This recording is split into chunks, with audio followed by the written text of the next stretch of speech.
Welcome to this explainer. Now, did you know that African businesses literally spend billions of dollars every single year just on backup generator fuel? It's wild. But today, we're breaking down a massive opportunity that is completely transforming Africa's energy landscape. And we're going to do it in very simple terms so that absolutely anyone can understand it. We are looking at something called the Solar Asset Leasing Company model. Now, this isn't just about slopping a few solar panels on a roof. We're talking about building Africa's actual clean energy financing institutions from the ground up.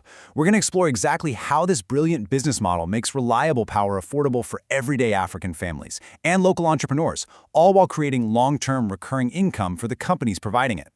So let's dive right in by asking the central question that millions of everyday families and businesses face the second the national grid fails.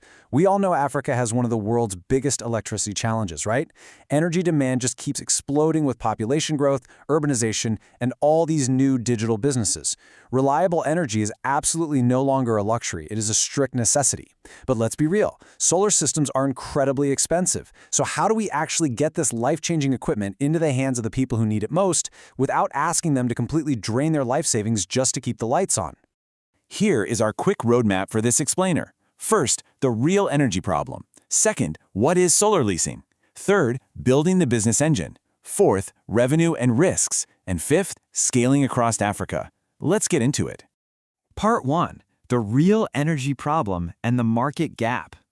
The old way is something pretty much everyone on the continent is painfully familiar with, relying heavily on diesel or petrol generators. This old way brings massive fuel costs, constant, expensive maintenance, terrible pollution, and highly unpredictable operating expenses. I mean, you never really know what your power bill is going to be from one month to the next. The new way, on the other hand, offers total clean predictability. With solar leasing, you get a fixed monthly cost, zero emissions, and totally quiet operation. No more shouting over the roar of a generator just to have a normal conversation in your own shop. Now, the absolute most important number in this entire model is zero. That represents the millions of upfront naira, shillings, or cedis a customer does not have to pay under a leasing model. Normally, a lack of access to financing just stops people cold. Banks want collateral, they want flawless credit histories, they want massive deposits. A lot of hardworking small and medium enterprises simply can't qualify for that. But in this model, that huge upfront barrier is completely removed. Your initial capital expense for the equipment is literally zero. Moving on to Part 2. What exactly is solar leasing and how does it work? Simply put, instead of trying to sell you a solar system that you can't afford right now, a leasing company just buys it themselves. They own the equipment, the panels, the batteries, the heavy-duty inverters, and they let you use it. In exchange, you just pay them a fixed, predictable monthly or quarterly fee. It's incredibly straightforward. So the crucial point to remember is this. Think of it exactly like leasing a car. Except, you never have to worry about changing the oil on a solar panel. You don't need a massive bank loan or heavy collateral to get the keys. You're just leasing the power engine. The company owns it, you get to drive it immediately, and you just make your regular payments. At the end of the lease, depending on your specific contract, you might return it, you might renew the lease, or you could even buy the equipment outright. This whole thing builds into a foolproof 1-2-3 process. Step 1, the company handles all the heavy lifting and actually buys the gear. Step 2, as a customer, you get it installed and literally flip the switch to get immediate, clean power. Step 3, you just pay your manageable fixed fee. It is beautifully simple for the end consumer because it turns a massive, intimidating purchase into a simple, boring monthly utility bill. Part 3. Building the business engine and the legal structure. Now, setting this up right on the back end is absolutely critical. You can't just throw all of this into one big bucket. Instead, you create specific, safe buckets that protect your assets and support long-term growth. You've got your holdco or holding company, which protects the founder's equity and the intellectual property. Then you have the solar leasing company, which directly talks to the customers and handles the billing. Crucially, you have an asset finance SPV, which stands for Special Purpose Vehicle. Think of this as just a separate, heavily guarded safe box that holds the physical solar assets. This isolates the financial risk and makes your investors very, very happy. Finally, you have the engineering arm actually doing the physical installations and the energy tech arm building out the apps and payment portals. It basically takes the boring but totally necessary legal parts and divides them into structurally sound divisions. But okay, here is the reality check. This business model is highly capital intensive. In the industry, we call this being asset heavy.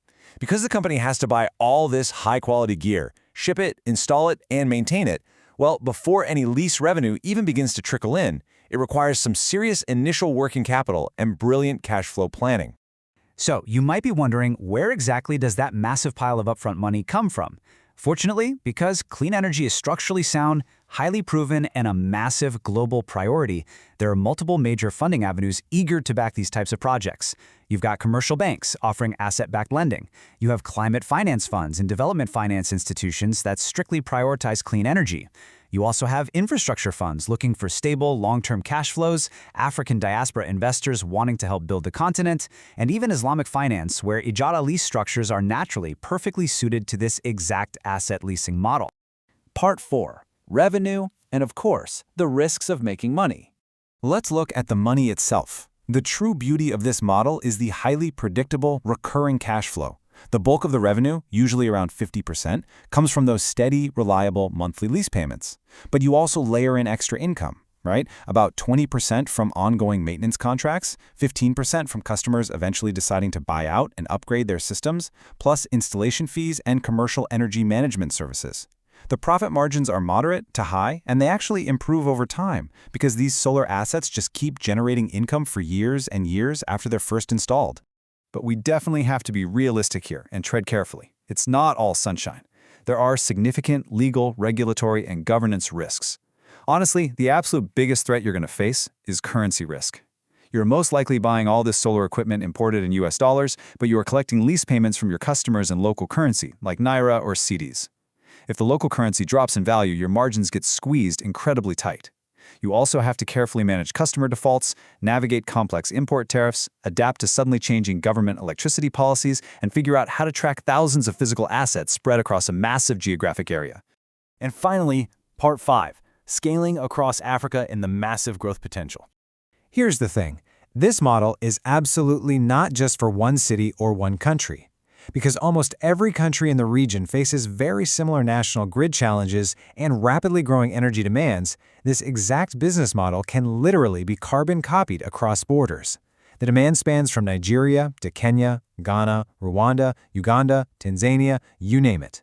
And this kind of regional expansion is highly supported by things like the AFCFTA trade agreement, which actively facilitates better supply chains and regional trade in solar equipment. So, what is the ultimate endgame here?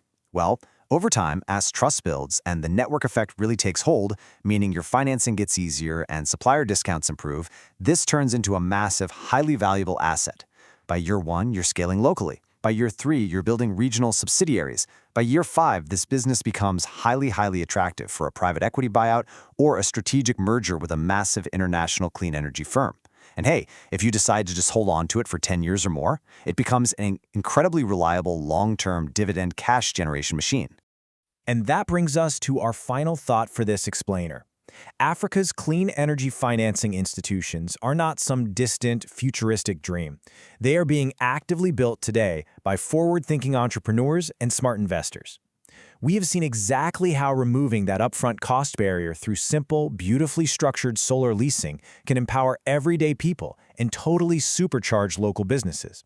So the question I want to leave you with is this: are you ready to be part of the solution? If this breakdown sparked your curiosity, please don't just sit on the sidelines.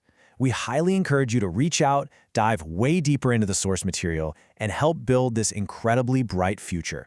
Thanks so much for learning with us today.